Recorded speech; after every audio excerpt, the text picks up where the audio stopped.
Oh, good, my friend. Chuck Comeau.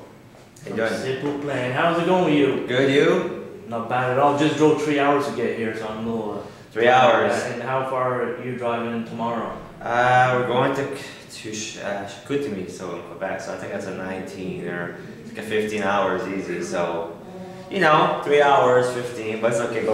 We get to sleep on the bus, so it's not really fair. Would you say with the years that you've been doing this now, it gets easier touring? Or is it still really tiring? It's not really. Well, listen, it's not easier. It's not hard. I think you get better at it. I think you have your tricks. That you develop. You have a little more experience. So you become a little wiser.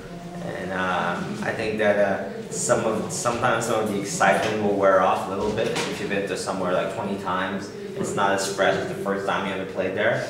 At the same time, I think you appreciate your fortune or your luck. The fact that we're still a band after 12 years and we can still go around the world and play big shows everywhere and have people show up, have people appreciate our music and give us great reaction, great crowds. Like that's something that as a musician, as a band, you can never take for granted. So I think that it's tough sometimes to leave your your family behind, your friends and all that. But at the same time, we're lucky and we really appreciate it and we love what we do. So can't complain. Another thing too, when you're on the road this much, how's your experience as a drummer? Does it get fatigued on stage? Because you're a powerful hitter. Right. Actually, it's funny. Like I don't really feel any kind of impact from the show. You know what I mean? I'm knock on wood. Been very lucky with that. Like I don't have any injuries or wrists or something. A lot of drummers are having trouble holding their their sticks. Like the more we play, the more I feel better. Because your hands, you don't get any big calluses, doesn't open up when you play every day. Like when you stop for a month and you start again, that's when you get hurt, So no, it's been good. I feel good. We've been doing this show an hour and 45 minutes, and literally after the show, we take a half hour to chill, and then we jump on the ice. We've been playing hockey for 2 hours, so I'm keeping in shape. It's good.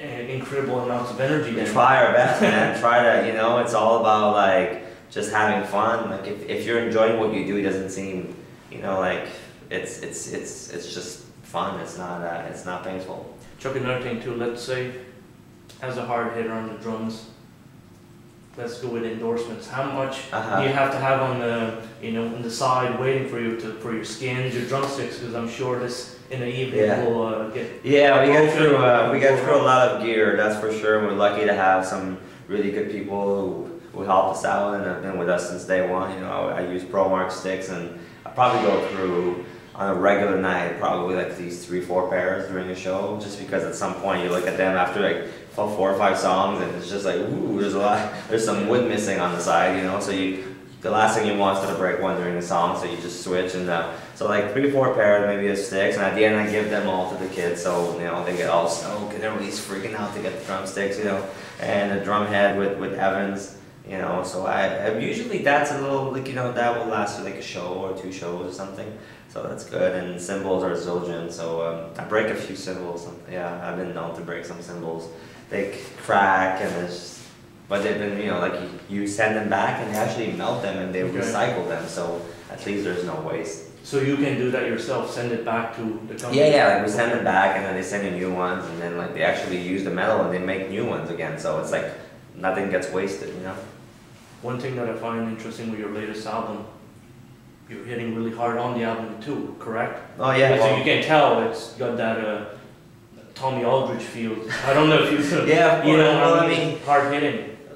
For me, when I play drum, it's all about the energy. It's all about having some punch. I feel if I go on stage and I don't play all out, I feel like I'm cheating. I feel like I'm not giving the audience everything that I have, what I mean? So I'm not the most technical or gifted drummer, in terms of, chops and techniques. It's not really my game. I'm more just trying to be tight and solid and, try to make sure that I play for the songs and, do the right accents and really kind of make the song better with the playing without being too flashy. So, but yeah, I definitely, whenever I get on drums, I have to hit hard. I don't know why. It's just that's the way I'm wired, I guess.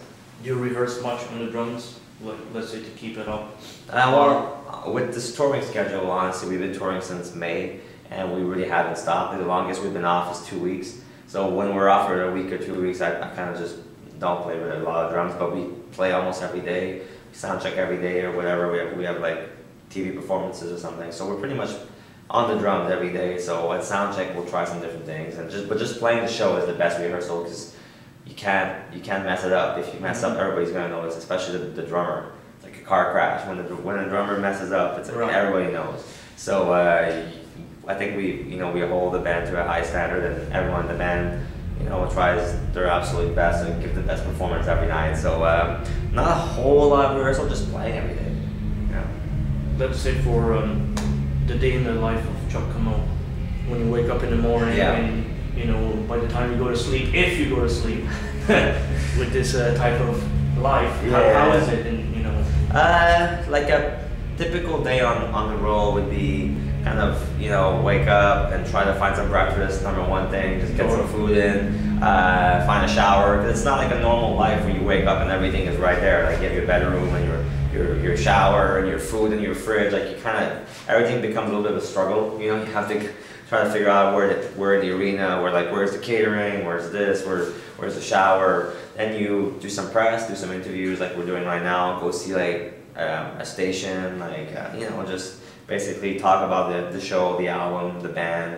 Then we have a sound check, and at sound check every day we meet our fan club members. So it can go from 10, 15 people in some cities to, in Montreal I think we had 200, 225. So we sign and take pictures with everyone. After that, sometimes we got more press, we have meet and greets, try to get some dinner, and just maybe go to the gym. Jeff and I like to work out. Then just get around like 7:30, 8 o'clock, start to get ready for the show, kind of get in our zone, focus, just warm up, just get everything loose, and then around 9, 9:20, 9:30 is when we jump on stage and have a show for about an hour and 45 minutes, and then if we're lucky, there's some ice or something, and we can go play hockey afterwards. So that's a long day. You have it all memorized, it seems. It's pretty much, yeah. I mean, like, the funny thing with Simple Plan is every day is different, like, obviously that's the template, but, some days you'll have even more press, like, you'll do a signing.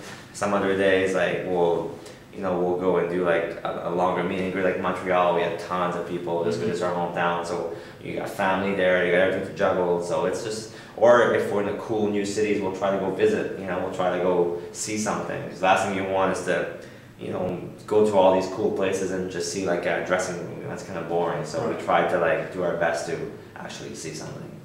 And with these meet and greets for the fans, it keeps the fans happy. And they buy the albums. Well, that's the whole, but beyond that, I think that beyond that, it's like, I think this band is all about the connection that we have with our fans. It's like that's what this whole thing has been based on from day one.